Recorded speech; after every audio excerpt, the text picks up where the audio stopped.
UKLO 1 year masters. No IELTS required up to 5 years visa. High visa success rate. విమర్శకులకు కానీ డిబేట్లో మాట్లాడుతున్న వాళ్ళకి కానీ లేదా విశ్లేషకులు కూడా చాలామంది మాట్లాడారు. వాళ్ళందరికీ నేను ఒకటే చెప్తున్నా, మీకు దమ్ము ఉంటే నేను టీటీడీలో ఉదయం 5 గంటలకు అడుగు పెట్టాను 7వ తారీఖు.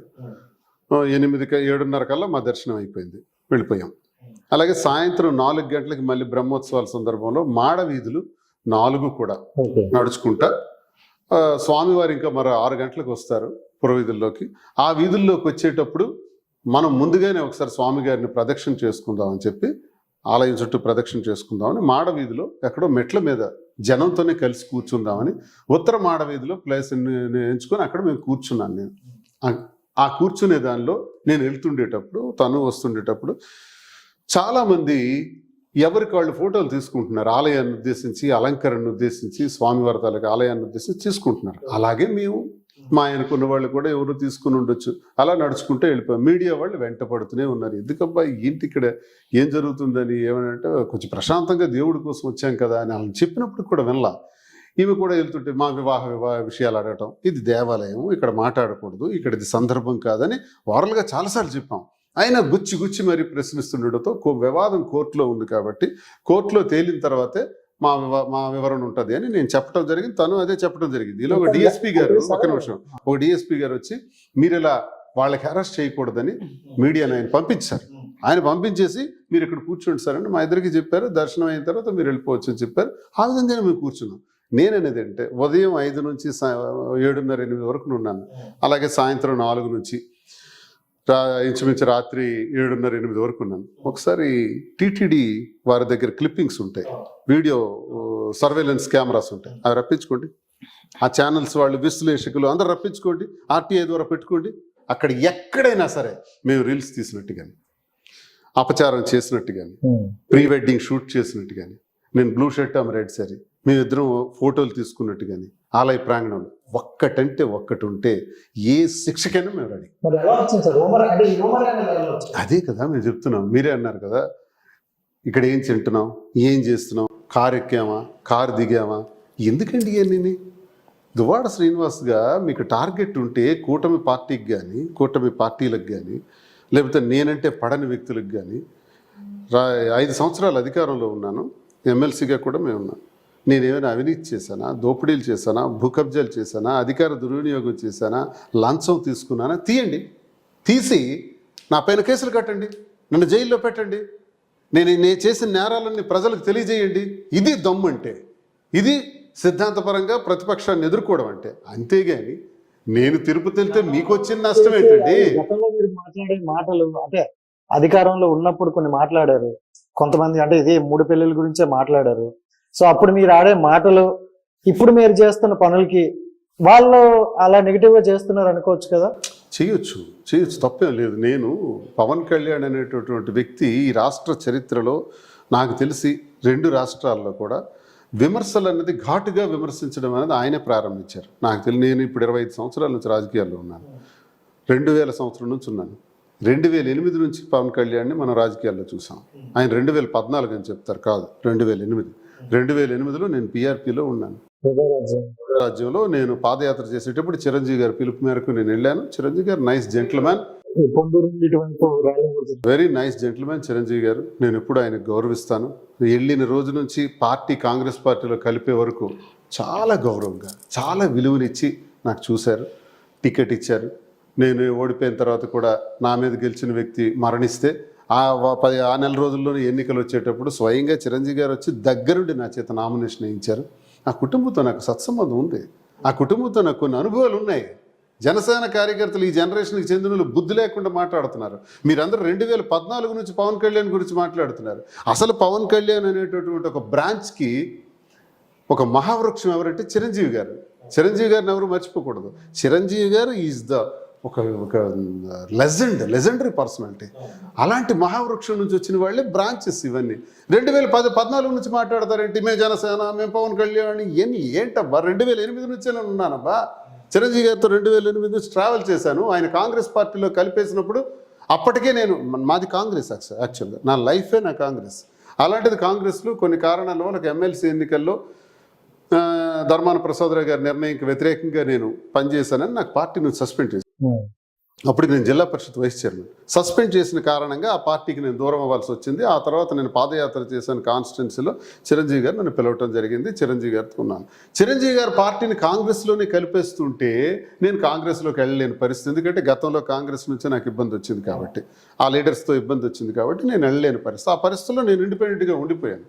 ఆ తర్వాత జగన్మోహన్ రెడ్డి గారు రాజకీయాల్లోకి రావటం, పార్టీ పెట్టడం, రాజశేఖర రెడ్డి గారు మరణానంతరం మళ్ళీ పాతగా ఏ రాజశేఖర రెడ్డి గారు అయితే నాకు జిల్లాకు పరిచయం చేశారో, దువ్వాడ శ్రీనివాస్ అని జిల్లాకు పరిచయం చేసిందే డాక్టర్ వైఎస్ రాజశేఖర రెడ్డి. ఆయనతో నేను అత్యంత అనుచరుడిగా ఉండేవాడిని. ఆయన ఆశస్సులతోనే ఇలా ఈ స్థాయికి వచ్చిన నేను కొడుకు కుమారుడు జగన్మోహన్ రెడ్డి గారితో కూడా ఇప్పుడు కంటిన్యూస్గా అదే ఒక గొప్పగా వ్యక్తిగా నాకు ఒక దైవంగా నేను భావిస్తూ జగన్మోహన్ రెడ్డి గారితో ఉంటున్నాను. అంతేగాని నేను అన్నది ఏంటంటే సార్, ఇంత రాజకీయ జీవితంలో ఇది నా పర్సనల్ ఇష్యూ. నా పర్సనల్ ఇష్యూని అలా పరుషంగా మాట్లాడే అలవాటు ఉన్న పవన్ కళ్యాణ్ గారు మంత్రులకు చెప్పులు చూపించడం, చెప్పించి కొడతానని, చెయ్యిందని చేస్తా, దగ్గరకు వస్తే కొట్టేస్తానని నాకౌట్ ఆయన అన్న మాటలు. తర్వాత జగన్మోహన్ రెడ్డి గారిని నువ్వెంత, నీ స్థాయి ఎంత అనటం, ఇవి నాకు చాలా కోపాన్ని తెచ్చింది. జగన్మోహన్ రెడ్డి గారు నా వ్యక్తిగతంగా నాకు కోపాన్ని వచ్చింది. జగన్మోహన్ రెడ్డి గారి గురించి మాట్లాడితే నాకు తట్టుకోలేక చాలా గట్టిగా కౌంటర్స్ ఇచ్చాను. గట్టిగా ఇచ్చాను, ఇస్తాను కూడా. అప్పుడు ఇవ్వటమే కాదు, ఇప్పుడు ఇస్తాను. సిద్ధాంతపరంగా ఇస్తాను. సిద్ధాంతపరంగా మాట్లాడతాను.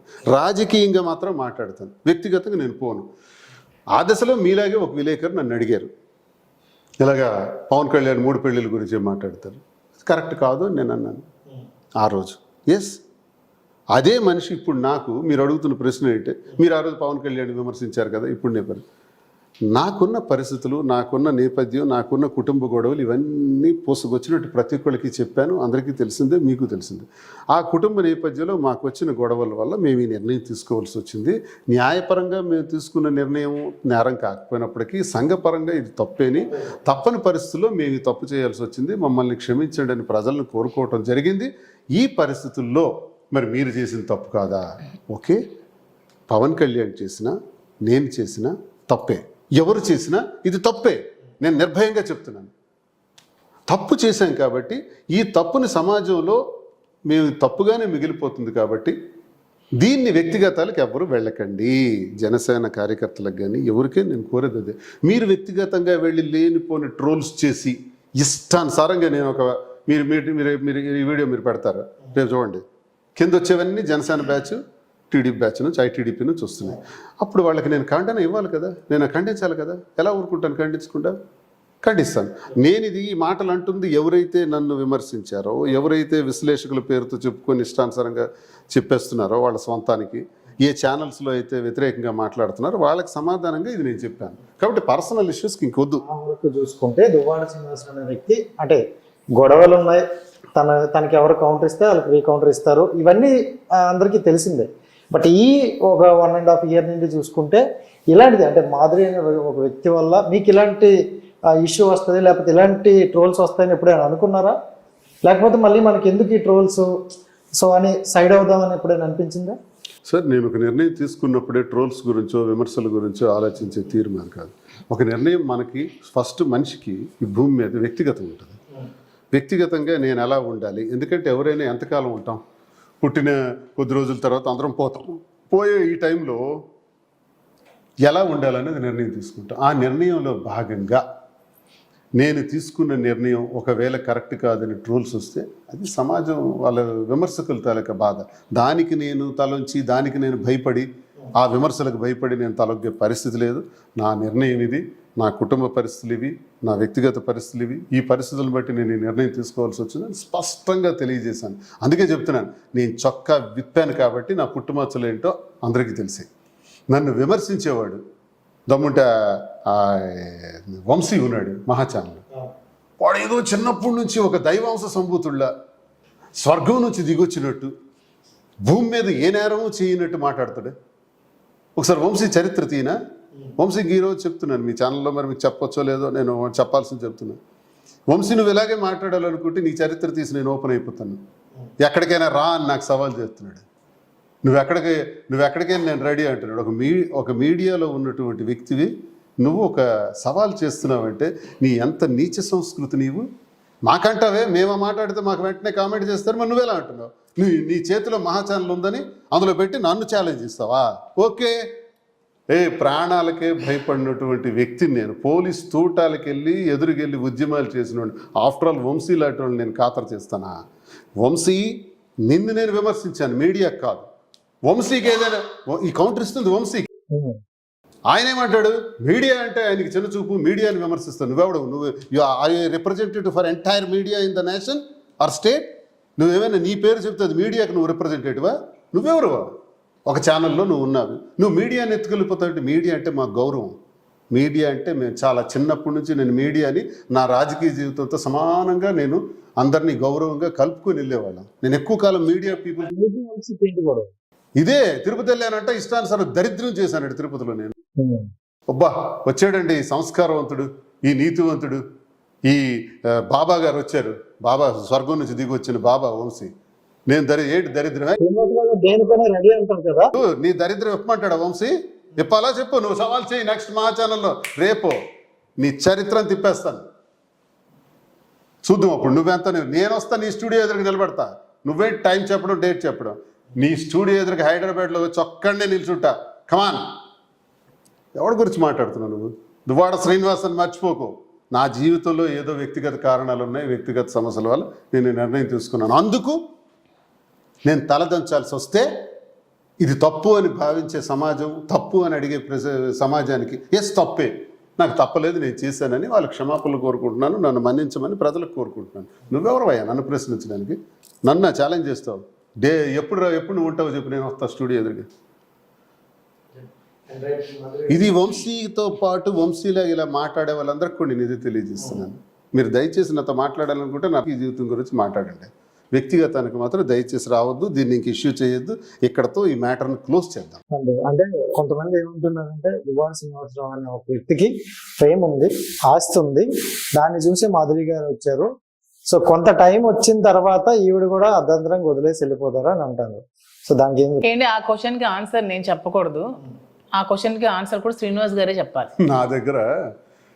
నా దగ్గర ఏ ఆస్తి లేదు. నేను ఇప్పుడు కుటుంబానికి నా ఆస్తులన్నీ రాసిచ్చేసాను, మీకు తెలుసు. ఈ ఇల్లు నేనే కట్టాను. కానీ ఇల్లు కట్టక ముందు చెప్తాను. ఇల్లు కట్టక ముందు ఎన్నికల్లో రకరకాలుగా ఒక 6-7 నెలల్లో నాకు 2 సంవత్సరాల నుంచి భోజనాలు అన్ని ఏర్పాటు చేసిన మాధురియే ఎన్నికల్లో కూడా చాలా ఖర్చు పెట్టారు. ఈ ఇంటి నిర్మాణంలో కూడా కొంత అవసరమైతే ఖర్చు పెట్టారు.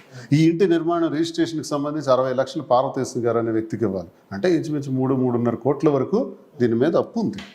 ఈ అప్పున్న పరిస్థితిలో నా వాణి వచ్చి ఇంటిని కూడా రాసిచ్చేయి అంటే రకరకాల భావాలతో వచ్చారు ఆమె. ఒకటి తండ్రి దగ్గరికి పిల్లలు వస్తే డోర్ తీయడా, రెండో రోజు వచ్చి ఆమె తలుపులు విరగ్గొట్టి బ్లేడ్స్ పెట్టి కట్ చేసి ఎంటర్ అవ్వాలని చూశారు. 4వ రోజేమో నువ్వు ఇక్కడ టెక్కల్లో ఉండొద్దు, 5వ రోజు నువ్వు ఎమ్మెల్సీగా రాజీనామా చేయి, 6వ రోజు పార్టీ ఇతను సస్పెండ్ చేయాలి, 7వ రోజు కలిసి ఉంటాం, 8వ రోజేమో మళ్ళీ ఇష్టానుసారంగా నువ్వు ఎమ్మెల్యేగా పోటీ చేయడానికి వీల్లేదు, టెక్కల్లో ఉండటానికి లేదు. ఇలాంటి వాదనలతో వచ్చి ఇల్లు కూడా ఆమె తీసుకోవాలని చూస్తే నేను ఒకటే చెప్పాను, అన్ని ఆస్తులు రాసిస్తాను, ఈ ఇల్లు ఒక్కటి మాత్రం రాయలేను, నా తదనంతరం వరకు ఉండండి, నా తదనంతరం మీకే వస్తుందని చెప్పాను. అది వినిపించుకోకుండా ఇప్పుడే రాయాలని అల్లరి పెట్టేటప్పుడు మరొక వైపు అప్పులు ఉన్నాయి, ఈ అప్పుల్ని ఎలా క్లియర్ చేస్తాను, అందుకు తప్పని పరిస్థితిలో మాధురికి ఇల్లు రాశాను. ఇప్పుడు ఏదైతే రికవరీ అవగా ఉందో ఇంకా పార్వతీశంకి డబ్బులు ఇవ్వాలి 60 లక్షలు. ఇవన్నీ పోతే ఏమొస్తుందండి? ఇది ఫినిష్డ్ బిల్డింగ్ కాదు, ఇంకా అండర్ కన్స్ట్రక్టెడ్. ఇదేం పెద్ద అంత 4 కోట్లు తన పేరు చేస్తాను. ఓకే, పిల్లలకి ఫ్యామిలీకి ఆస్తులు రాస్తాను, తినికి ఇప్పుడు రాస్తాను. ఇంకా నా దగ్గర ఏముంది? ఇప్పుడు మీ కెమెరా ముందు దువ్వాడ శ్రీనివాస్కి ఏముంది? 0, బిగ్ 0. ఇప్పుడు బ్లాక్ మెయిల్ చేయాల్సిన అవసరం ఏముంటుంది? ఏముంటుందని బ్లాక్ మెయిల్ చేయాలి? తను ఆమె బ్లాక్ మెయిల్ చేస్తే ఇంకా బ్లాక్ మెయిల్ చేయాలనే అంటున్నాను. ఇంకా నాకేమైనా పొందాలని బ్లాక్ మెయిల్ చేయాలని చూస్తే నేనేమైనా చిన్నపిల్లన్నా? నాకు పరిజ్ఞానం నచ్చట్లేదు వాళ్ళకి. అంటే కొంతమంది అంటారు కదా, వేరే వాడి గర్ల్ ఫ్రెండ్ వేరే వాళ్ళతో వెళ్తే ఆ జెలస్ ఉంటది అంటారు. అలాగే మరి మాధురి గారు మీ లైఫ్ లోకి వచ్చాక అది చూడలేకపోతుండ్రా, లేకపోతే ఆవిడ పెట్టే వీడియోలు చూడలేకపోతుండ్రా? ఈవిడ కూడా ఏంటంటే అవతల వాళ్ళని కొంచెం కెలుగుదాం అన్నట్లే ఒక వీడియో వేస్తాను అనమాట. ఆ విషయం అక్కడ అడుగుదాం, చెప్పండి. అంటే సైలెంట్ గా కూర్చుంది మాకు ఏదో బాగుంది. వీడియోస్ అనేవి నా పర్సనల్ అండి, నా అందరి అకౌంట్ లో పెట్టేసేలాగే కాదు అంటే చేస్తారా? అంటే మీరు చేసే పనులు అవ్వచ్చు, మీరు చూపించే ప్రేమ, అంటే దువ్వాడ శ్రీనివాసరావు మీరు చూపించే ప్రేమ వాళ్ళకి నచ్చట్లేదు అంటారా? అంతే, మేబీ అంతే అయి ఉండొచ్చు, నచ్చకపోవచ్చు. శ్రీనివాస్ గారి మీద ఎనిమిటీ అవ్వచ్చు, రాజకీయంగా ఎదుర్కోలేక ఇలాంటి నీచమైన పదజాలంతో ఇలా ట్రోల్ చేయొచ్చు అంతే, అంతకుమించి ఏముంటుందండి? జలసే, ఇక్కడ జలస్ ఒకటే ఉంటుంది. అండ్ ఇంకోటి మీరు చెప్పారు, నాకు ఫస్ట్ దేవుడు అంటే ఎంత ఇష్టమో జగన్మోహన్ రెడ్డి గారు అండ్ శ్రీనివాస్ గారు అంటే అంత ఇష్టం అని అన్నారు. అవును, అంటే ఏంటి మీరు అంత ఇష్టం రావడానికి ఏం చేశారు ఆయన? ఎందుకంటే ఆయన ఇప్పుడు చెప్తున్న మాటల్లో నేనేం చేయలేదు ఇప్పటి వరకు, ఆవిడకి రూపాయి కూడా ఇవ్వలేదు, ఆవిడే నాకు పెట్టింది అంటున్నారు. నాకేం చేరుకెళ్ళదండి. వాళ్ళు పేద ప్రజలకి వాళ్ళు ఆలోచించే విధానం, వాళ్ళు చూపించే విధానం అవి చూసి ఇన్స్పైర్ అయ్యాను. చాలా పెద్ద పెద్ద నాయకులు చేశారు కదా, మీరు నేను శ్రీనివాసరావు దగ్గరగా గారికి ఉండి కనెక్ట్ అవ్వడం శ్రీనివాస్ గారిని చూసాను కదా. అంటే దగ్గర ఉండడం వల్ల దగ్గర అయ్యారంటారా? దగ్గర అవ్వలేదు, మీరు అభిమానించి దేవుడిగా ఎందుకు అభిమానిస్తారంటే నేను చెప్తున్నాను, అదే. దేవుడిగా అభిమానిస్తారంటే క్వాలిటీస్ చూసి నచ్చాను అని మరి చెప్తున్నాను. దేవుడిగా అభిమానించే వ్యక్తి ఇప్పుడు భర్తగా స్వీకరించాలనుకుంటాను, మరి అది కరెక్టా? కరెక్ట్ అంటే మీకు ఆల్రెడీ చెప్పాం కదా, మా పరిస్థితులు అలా మమ్మల్ని దగ్గర చేసే. సో ఇది ఇలా మేము కంటిన్యూ అదే ఈ అవుతాను. వాణి అనే ఒక వ్యక్తి ఈ మ్యాటర్ కెలకపోతే ఇంకా ఎన్ని రోజులైనా తెలియదా ఈ విషయం? మీరు ఇంకా అలానే ఎందుకు ఉంటారా? తెలియదు, మీకు తెలియకపోవచ్చు. మా నియోజకవర్గం అంతా తెలుసు 2 years నుంచి ఆమె ఏం చేసిందో, ఏం చేయడం వల్ల మేము ఇలా దగ్గర అయ్యామో అనేది అందరికీ తెలుసు. మీకు ఈ 2 నెలల నుంచి మీ మీడియాకి, మిగతా ఈ 2 స్టేట్ల ప్రజలకి ఈ మధ్యన తెలిసింది. అంతేగాని ఇది 2 years నుంచి నడుస్తున్న వ్యవహారం. అది కూడా ఆమె డైవర్స్ కావాలి, సెటిల్మెంట్ కావాలనుకున్న తర్వాత ఒక తోడు కావాలని దగ్గర అయ్యాము. అంతేగాని ఎవరికి అన్యాయం చేసి ఎవరికి దీంట్లో మా వల్ల ఎవరికి అన్యాయం జరగలేదు. జనరల్ గా 2020 ఎలా ఉందంటే ఇప్పుడు, అంటే ఈ పర్టికులర్ 20 years తర్వాత నుండి లవ్ అనేది సిన్సియర్గా ఉండే లవ్ అనేది అక్కడ కనిపించలేదు. మనకు తెలిసిన అంటే యంగ్ స్టూడెంట్స్ అవ్వచ్చు ఎవరైనా, బట్ మీ ఇద్దరు బాండింగ్ చూసుకుంటే ఆయన మీ మీద చూపించే ప్రేమ కావచ్చు, మీరు ఆయన మీద చూపించే కేర్ కావచ్చు, మాకేదో 16 ఆ టైంలో ఉన్నట్టు ఫీల్ అనిపిస్తుంది. ఎలా అసలు కనెక్ట్ అయింది మీ ఇద్దరికి ఆ బాండింగ్ అసలు అర్థం అవట్లేదు. ఏంటిది అట్రాక్షన్ అని చెప్పుకోవడానికి, ఇన్ఫాక్చుయేషన్ అని చెప్పుకోవడానికి మేము చిన్నపిల్లలం ఇప్పుడు కాదు. లేవు మేము అవన్నీ. ఆస్తులు అంటే నాకన్నా ఎక్కువ తనకే డబ్బు ఉంది. మేము చిన్నపిల్లలం కాదు. మా ఇద్దరి మధ్యన ఉన్న ప్రేమ గాని బంధం గాని చాలా పవిత్రమైనవి, చాలా స్వచ్ఛమైనవి. అంటే సో ఈ ప్రేమను ఏ విధంగా చూసుకోవచ్చు మనం? అంటే ఈ స్వచ్ఛమైన ప్రేమలాగే చూసుకోవచ్చా? అంటే స్వచ్ఛమైన ప్రేమగా మాత్రమే చూసుకోండి. అదే మా మధ్యన ఉన్నది. ఎక్కడ తప్పు పడతారంటే నాకు పెళ్ళయింది, ఆమెకు పెళ్ళయింది కాబట్టి తప్పు పట్టే అవకాశం వచ్చింది సొసైటీకి. కానీ ఇలా మనసులు మమ్మల్ని అలా కలిపి ఏదో ఒక బాండింగ్, గత జన్మలో లింక్ ఏదైనా ఉండకపోతే ఇవన్నీ జరుగుతాయి. ఏదైనా కర్మ ఫలితమే అంటాం కదా, మనం చేసే ప్రతి అడుగు కూడా కర్మ సిద్ధాంతమే. నేను కర్మ సిద్ధాంతాన్ని నమ్ముతాను. జనరల్గా సార్, అంటే ఇలాంటి వర్డ్స్ మాట్లాడచ్చు లేదు కానీ, అంటే యంగ్ ఏజ్ లో ఉంటే ఇది ఏదో ఒక ఫిజికల్ రిలేషన్షిప్ కోసం ఇలా అంటారు సార్. ఒక నిమిషం, అంటే ఈ ఏజ్ లో ఏంటంటే ఇప్పుడు మీరు అన్ని చూసేసారు, ప్రపంచం మొత్తం చూసేసారు, ఇలాంటి ఫిజికల్ రిలేషన్షిప్ లో కావాలంటే మీ చుట్టూ అంతా ఉంటాయి. బట్ ఈ టైంలో మీకు వచ్చిందంటే ఆ లవ్ ఎందుకు నాకు అవసరం లేదు, ఆమెకి డబ్బు ఉండి హోదా ఉండి అన్ని ఉండి ఆమెకి అవసరం లేదు, నాతో ఉండాల్సిన అవసరం లేదు. దయచేసి అందరూ అర్థం చేసుకోవాల్సిన విషయం. ఏదో ఫిజికల్ రిలేషన్ కోసమే అనుకుంటే ఇలా ఉండాల్సిన అవసరం లేదు, ఎలా అయినా ఉండొచ్చు. కానీ అలా అని నేను నా జీవితంలో ఎవ్వరూ మహిళలు నా దగ్గర రాలేరా, నాకు ఎంతమంది స్నేహితులు లేరా, ఎంతమంది పరిచయాలు లేవా, ఎప్పుడు అలాంటి మచ్చలేదు నా పైన. దువ్వాడ శ్రీనివాస్ ఫలానా మహిళతో ఇలా బిహేవ్ చేశారని ఒక మహిళనే చెప్పొచ్చు, లేకపోతే ఒక అపవాదనే ఉండొచ్చు. అది ఎక్కడ మీరు టెక్కలు మొత్తం తిరగండి, ఇదేంటంటేనండి అంతే వేళ విశేషం విధిరాత, అది అలా ఆ రకంగా రావాల్సిన పరిస్థితి వచ్చింది ఏంటో. ఇదంతా దైవలీల. ఇంకోటి సార్, ఇప్పుడు మనకి నేను వెంకటేశ్వర స్వామిని నమ్ముతాను, వెంకన్న స్వామి లీల ఇదంతా. అందులో నిజమైన ప్రేమ ఏజ్ లోనే ఉంటుంది, ఇంతకు ముందు ఉన్నది నిజమైన ప్రేమ ఎలా అవుతుంది? కరెక్టే. కానీ మరి సార్ చూసుకుంటే ఎక్కడ ఎన్ని ఇంటర్వ్యూలో చూసినా చిన్నపిల్ల సార్ అంటారు. సో ఎందుకు అంత నాది 50 ఏళ్ళు, అది 34. అతనికి నేను చిన్నపిల్ల కనిపిస్తున్నానేమో, నేను చిన్నపిల్లని కాదు. ఇప్పుడు నాకు 55 సంవత్సరాల వయసులో ఇక్కడ రానున్నటువంటి, ఇప్పుడు ఆరోగ్యంగా ఉన్నాను, ఓకే, బీపీలు షుగర్లు ఏ డిసీజ్ లేదు. అదే నా క్వశ్చన్ కూడా అదే సార్. యాక్చువల్లీ అంటే ఇప్పటి వరకు ఏంటంటే మనకి 20 నుండి 50 వరకు ఓకే ఎలాగైనా సాగిపోద్ది, ఏ తిన్నా అరిగిపోద్ది అంటారు. అరిగిపోతుంది. సో 50 తర్వాత ఉండేదంటే క్రిటికల్ టైం అనమాట. జాగ్రత్తగా సో ఉండాలి. సడన్ గా ఒక టైంలో ఏదైనా జరగకూడదు జరిగిన అలాంటి టైంలో కూడా మీరు తోడు ఉంటారా? ఎందుకంటే కెమెరాల గురించి అడుగుతున్నాం. యా 100% అతనితో లైఫ్ లాంగ్ ఉంటాను, అతనికి నచ్చినట్టు ఉంటాను, అతనికి ఇలాగే కేరింగ్ గా చూసుకుంటాను. 100% నా సపోర్ట్ అతనికి ఉంటుంది. ఈ మధ్య ఏంటంటే కన్న తల్లిదండ్రులని మనం చూసుకుంటే ఆ టైం లేదనో లేకపోతే ఇంకోటనో వృద్ధాశ్రమంలో వేసే ఆ మనసును చూసిన టైంలో మీకంటూ మనసుకు ఒక వ్యక్తి నచ్చారని వచ్చి ఆయన నేను మొత్తం చూసుకుంటానని వస్తున్నారు. సో ఇది మీది ఎలా ఉందంటే 4 గోడల మధ్యన లేదు, సమాజం మొత్తం వెళ్ళిపోయింది కాబట్టి ఇక మీద ఏం జరిగినా మీ మీదే ఫోకస్ పెడతారు. సో మీరు ఇంకా లైఫ్ లాంగ్ ఆయన చెయ్యి వదలకుండా ఉంటారా? యా 100%. ఆమె కష్టంగా నాకు అదృష్టం. ఇది నా కష్టం ఇదేదో కాదు, సార్ నాకు ఇష్టం. రైమింగ్ సెట్ అయింది. ఇప్పుడు అదే మీకు చెప్తున్నాను, ఈ రోజు వరకు ఒక టాబ్లెట్ మింగాల్సిన అవసరం నాకు రాలేదు. అంటే హెల్త్ బాగుంది. అవును. సో ఎన్నాళ్ళు భగవంతుడు ఇలా ఇస్తాడు, ఈ ఊపిరులు ఎన్నాళ్ళు ఇస్తాడు, ఉన్నంత వరకు ఓకే. ఏదైనా మనుషులే కదా, అల్టిమేట్ గా ఏదో ఒక రోజు ప్రాబ్లం వస్తుంది. ఆ ప్రాబ్లం వచ్చేటప్పుడు తనకు కష్టం నన్ను మోయటం, కానీ నాకు మోస్తున్నందుకు అది అదృష్టం. నాకు కష్టం కాదు, అది ఇష్టం. ఇప్పుడు అక్కడ విన్నారా సార్? వినిపించింది డైలాగ్. అదే కదా నా అదృష్టం అంటున్నాను. నన్ను ఎవరు చూస్తారు ఇప్పుడు? సార్ డబ్బున్నా సరే ఎంతున్నా సరే ఆఖరికి చూసేవాళ్ళు ఎవరు ఉండరు సార్. మనిషి అన్నాక పోయినాక మనిషి అవసాన దస్తులో ఉండేటప్పుడు ఎవ్వరూ మన వైపు చూడరు. ఒంటరిగా వస్తాం, రాజేంద్ర ప్రసాద్ గారి పాటల ఒంటరిగానే పోతాం. కానీ ఒంటరిగా వచ్చి ఒంటరిగా పోయే దీనిలో నీతో నేను ఉంటాను అని ఎవరైనా వ్యక్తి వస్తే అది భగవంతుడి తాలూకా లేలే తప్ప అది అదృష్టమే. మన గత జన్మలో చేసుకున్న అదృష్టమే. అది మంచిగా చెడా పక్కన పెడితే ఇప్పుడు నా ఏజ్లో నాతో ఉంటాను అని వచ్చేవాళ్ళు ఎవరు ఉంటారు? ఇంకే నాతో పని చేయించుకున్న వాళ్ళు ఉంటారు, నా దగ్గర మేలు పొందే వాళ్ళు ఉంటారు, నిలబడేవారు ఎవరు ఉంటారు? ఎంతో మందికి నేను హెల్ప్ చేశాను, ఎంతమందికో ఈ చేతులతో ఈ 25 సంవత్సరాలు హెల్ప్ చేశాను, వాళ్ళు ఎవరు లేరు.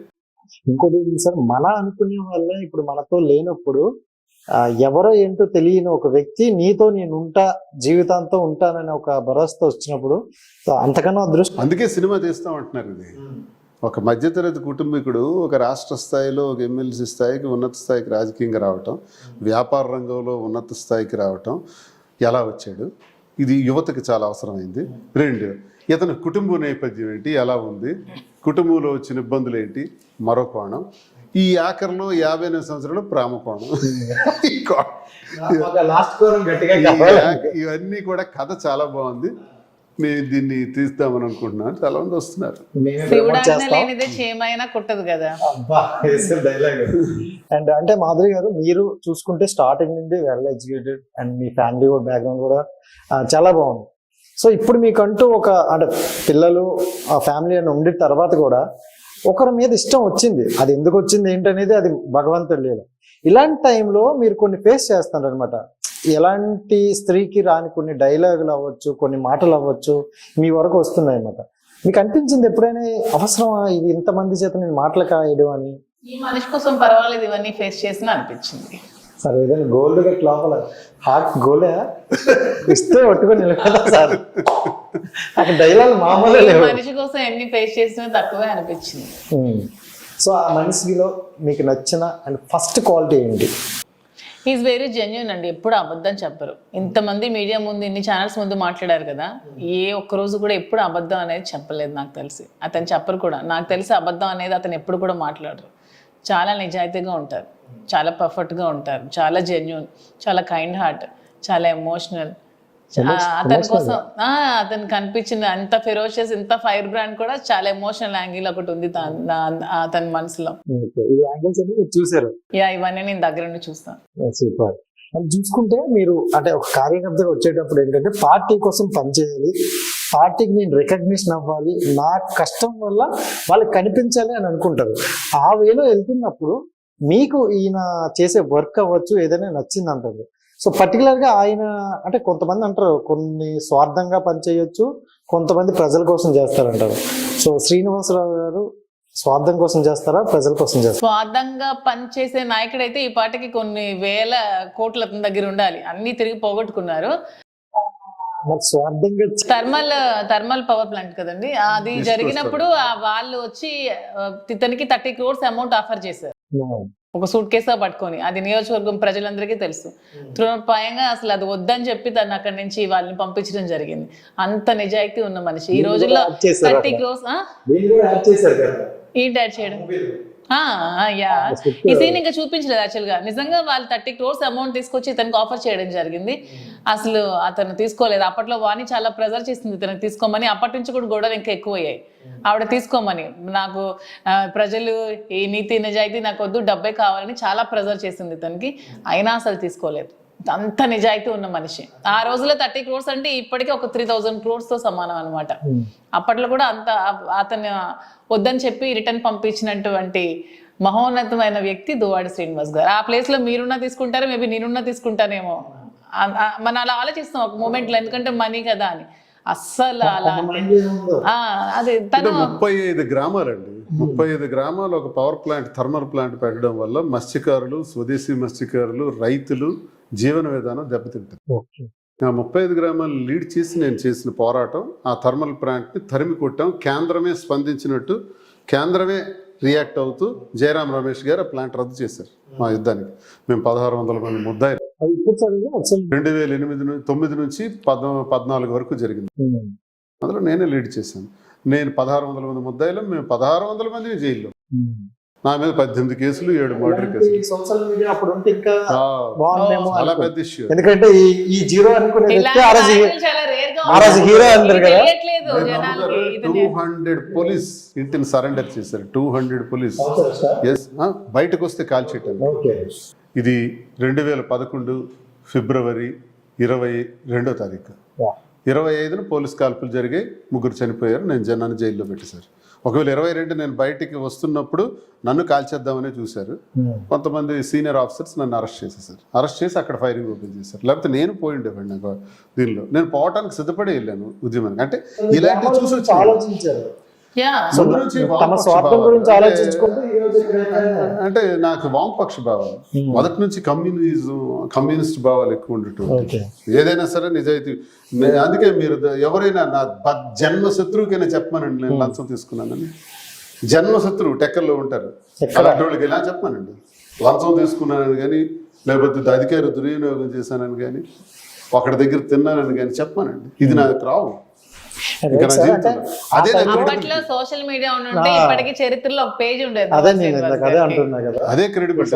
ఆ స్టోరీ మీద సినిమా కూడా తీశారు అప్పుడు నారాయణ పీపుల్స్. రాని చోట సోషల్ మీడియా ఉంది, అదే అంటున్నా. నా మంచి పనులు అతను చేసినటువంటి ఇవి ఎవరు చూపించట్లేదు. ఏదో వ్యక్తిగత జీవితంలో అతనికి ఒడిదుడుకులు ఎదురయ్యి ఫ్యామిలీ పరంగా ఇద్దరు ఇబ్బందులు ఎదుర్కొని కలిసి ఉందాం ఒక నిర్ణయం తీసుకుంటే దీని మీద రచ్చ చేస్తున్నారు. చర్చలు, విశ్లేషకులు ఏవేమో మాట్లాడేస్తున్నారు. వాళ్ళేవో వచ్చి మా జీవితాన్ని చూస్తున్నట్టు, మమ్మల్ని దగ్గరుండి అబ్జర్వ్ చేస్తున్నట్టు నోటికి వచ్చింది మాట్లాడుతున్నారు. ఏంటేంటో విశ్లేషకులు అంటే ఏంటేంటో చెప్పేస్తున్నారు. చాలా ఫన్నీగా అనిపిస్తున్నాయి నాకు చూస్తుంటే. కామెడీ నవ్వుకుంటున్నాను నేను. వాళ్ళ ఇంట్లో ఏం జరుగుతుందో వాళ్ళకి కనిపించదు. వాళ్ళ మొగుడి పిల్లలు ఏం దెబ్బలాడుకుంటున్నారో వాళ్ళకి కనిపించదు. వాళ్ళ మొగుడు బయటకి వెళ్ళాక ఏ అమ్మాయితో వెళ్తున్నాడో దానికి కనిపించదు. ఇది మాత్రం బయటకు వచ్చి కూర్చొని పెద్ద చర్చ, పెద్ద మాట్లాడటం. ఏదో మైక్ దొరికింది కదా, మీడియా దొరికింది. వాణికి డబ్బు కోసం శ్రీనివాస్ మోసం చేశాడు, మాధురికి డబ్బు కోసం శ్రీనివాస్ మోసం చేశాడు అంటారు. అయ్యో అమ్మా, డబ్బు కోసం మోసం చేయాలనుకున్నవాడు అప్పట్లోనే 30 కోట్లు తీసుకునేవాడు తల్లి. ఆవిడికి దమ్ముంటే ఒకసారి టెక్కలు వచ్చి మారువేషంలో వచ్చి మొత్తం ఎంక్వైరీ చేయాలి. ఆవిడేదో బహుముఖ ప్రజ్ఞరాలు ఇలాగే చెప్తారు. దయచేసి రాంగ్ మెసేజ్ ఇవ్వకండి. నేను దొంగనైతే దొంగని చెప్పండి, మంచి అయితే మంచి అని చెప్పండి. కానీ పార్టీ పరంగాను ఇంకో జానర్లోకి వెళ్ళిపోయారు అనుకోండి, మీ విశ్లేషణ కరెక్ట్ అవ్వదు. కృష్ణకుమారి గారు ఇలాంటి పెద్ద ఆవిడకి నేను చెప్తున్నాను, మీరు వచ్చి తీసుకోండి. దువ్వాడ శ్రీనివాస్ లంచమే తీసుకునే వ్యక్తి కింద ఈ నియోజకవర్గంలో ఉంటే, ఆఫ్టర్ ఆల్ ఒక స్త్రీ ధనం కోసం అసలు ఆలోచించేవాడే. 91వ సంవత్సరంలో నాకు 3 కాలేజీలు ఉండేవి. అదే దాని గురించి అడిగాను సార్. యాక్చువల్ ఏంటంటే, అంటే మీ సతీమణి గారు ఏమన్నారంటే, ఒక లుంగితో వచ్చారు, తనకి దువ్వాడ శ్రీనివాసరావు అనే వ్యక్తికి రూపాయి కూడా లేకపోతే మేము మా నుండి ఇంత సంపాదించారని మీకు తెలుసు, అది విన్నాం కూడా. సో అంటే జీరోగా వచ్చిన అతన్ని హీరోగా చూపించడం ఇప్పుడు మా మీద వ్యతిరేకంగా ఉన్నారు. వాణి 93 లుంగి షర్ట్ తో వచ్చానన్నది కదా. నా వివాహం 94లో వివాహం జరిగితే 91కి నాకు కాలేజీలు ఉన్నాయి. అప్పటికి నాకు 26-27 సంవత్సరాలకే నేను కాలేజీ వ్యవస్థలు స్టార్ట్ చేశాను. ప్రైవేట్ జూనియర్ కాలేజ్ 3 ఈ శ్రీకాకుళం జిల్లాలోనే పాతపట్నం, మెలియాపుట్టి, సారవకోట, పలాసలో ఒక ట్యూటోరియల్స్. అంటే 650 మంది విద్యార్థులు. కాలేజీలు మీరా? మీరు నా lecturer ఆ? సొంతం, నా మరి ఒక సొంతం. లెక్చరర్ అని విన్నాం. నో నో నో, అది ఎంక్వైరీ చేయండి, అది కూడా ఎంక్వైరీ చేయండి. అంటే మీరు శ్రీనివాస్ కి జనరల్ గా ఎవరైనా- మీరు faculty అని విన్నాం. ఈ MA ఇంగ్లీష్ అవునా లిటరేచర్ లా. Yeah. ఈ 3 కాలేజీలు ఆ పలాసలో ఉన్న ఆల్ఫా ట్యూటోరియల్ ఎవరిది, దీని మేనేజ్మెంట్ ఎవరు అని మీరు పాతపట్నం వెళ్ళి అడిగినా, మెలియాపుట్టి వెళ్ళి అడిగినా, సారవకోట వెళ్ళి అడిగినా ఇప్పుడు కూడా చెప్తారు ఈ కాలేజీలు ఎవరు అని. నేను చెప్తే అబద్ధం కింద ఉంటారు కదా. నేను టీచర్, నా దగ్గర పనిచేసిన టీచర్సే ఆ విద్యా సంస్థలు వాళ్ళకి ఇచ్చేసాను, మీరే రన్ చేసుకుంటాను. తర్వాత నేను గ్రానైట్ ఫీల్డ్కి వచ్చాను 99లో. అప్పటి వరకు నేను 91 నుంచి రన్ చేసిన విద్యా సంస్థలు వాళ్ళకి ఇచ్చేస్తాను, వాళ్ళు రన్ చేసుకుంటున్నారు కూడా ఇప్పుడు కూడా. ఓకే. నాతో పనిచేసిన స్టాఫ్, నా దగ్గర చదివిన విద్యార్థులు చాలా మంది ఉన్నారు. లేదు లేదు, బిజినెస్ మార్చాను. ఈ విద్యా సంస్థలను ఎలా కంటిన్యూ చేయటం వల్ల నాకు ఎందుకు పెద్దగా ఫీల్డ్ మార్చుదామని గ్రానైట్ ఫీల్డ్కి వెళ్ళాను. ఇది ఆల్ఫా జూనియర్ కాలేజ్ అని, ఇది మెలియాపుట్టిలో, ఇది ఒక కాలేజ్. 91కే పెట్టాను. అప్పుడు నేను, నా స్టాఫ్. తక్కువ టైం. ఇది ఎప్పుడండి? 91 సంవత్సరం. నా మ్యారేజ్ 94. అంటే 94 నేను లుంగి షర్ట్ తొలగుంటాను. 94లోనంటే ఎప్పుడో మా మామగారు రాఘవరావు, అదే వాణి తండ్రి, 350 బిల్లు ఉంటే లాడ్జీ కట్టాడంటే అప్పుడు నేను సనగలుతున్నానంట. ఇలాంటి మాట్లాడి ఒకవేళ ఓకే అనుకుందామండి, పోనండి వాళ్ళ వెర్షన్కి వెళ్దాం, వాళ్ళ వల్ల నాకు రాజకీయం వచ్చేసింది. కృష్ణకుమార్ గారు అదే అంటారు, వాళ్ళ వల్ల రాజకీయం వచ్చేసింది. రాఘవరావు ఎమ్మెల్యేవో, ఎంపీవో, మంత్రి ఏమీ కాదు కదా, ఆఫ్టర్ ఆల్ ఒక ఎక్స్ఎంపీపీ. అలాంటి ఎక్స్ఎంపీపీలు నా చేతులతో నేను ఎంతో మందికి చేసి పెట్టేసినాను ఈ 25 సంవత్సరాల్లో. ఎక్స్ఎంపీపీగా మీ రాజకీయ నాయకులకు వస్తుంది. ఒకవేళ మీరు అనుకోండి వారసత్వం రాజకీయంగా ఇచ్చేస్తే వచ్చేస్తుందే, కష్టపడాలి. రాత్రనక పగలనక 25 సంవత్సరాల కష్టమే ఈ రోజు నా ఈ స్థితి. ఒకవేళ ఇచ్చేస్తే వచ్చేస్తుంది అనుకోవటం చాలా పొరపాటు. రజనీకాంత్ గారు ఒక సినిమాలో అంటారు, ఆ కష్టపడందే ఏది రాదు, వచ్చినా నిలబడదు అని. కాబట్టి బెండు తెగిపోద్ది. ఇది ఇచ్చేస్తే వచ్చేసింది కాదు. వాణి కుటుంబంలో 25 మంది ఉన్నారు, పెద్ద పెద్ద ఆఫీసర్లు ఉన్నోళ్ళు, వీళ్ళందరూ ఉన్నారు. ఏం వాళ్ళు రాజకీయాల్లో వచ్చి రాణించలేదు. వాణి కుటుంబంలో 100 కోట్లైన క్షణతృణపాయంగా పెట్టగలిగినటువంటి మరుదు ఉన్నాడు, ఏం రాలేదు. నాకే ఎందుకు వచ్చింది? నేను పెట్టలేను డబ్బులు, నాకు ఆస్తి కూడా లేదు. ఈ రోజుకి నాకు ఎందుకు వచ్చింది? ఒకటి ఇస్తే రాదండి, మన కష్టం మీద వస్తుందండి. కానీ వాళ్ళు ఏం చెప్పుకుంటారు, ఒకవేళ వాళ్ళు ఇచ్చుంటే రాఘవరావు పెద్ద జమీందారు అంటాడు కదా, ఆఫ్టర్ ఆల్ 350. ఒకవేళ ఉన్నతమైన ఇలాంటి దిక్కుమాలను మాట్లాడతారా? అల్లుడి మీద కలుపుకోవటానికి వచ్చామంటారు, ఒకటే కుటుంబం కలుపుకోవటానికి వచ్చామంటారు. కలుపుకోవటానికి వచ్చే వాళ్ళ భాష ఇదా? నీకు 350 బిల్లు కట్టాను 94లో, లేదు నువ్వు లుంగి షర్ట్తో వచ్చావు. ఇది కలుపుకునే విధానమా? వాణి విడగొట్టుకునే విధానమా?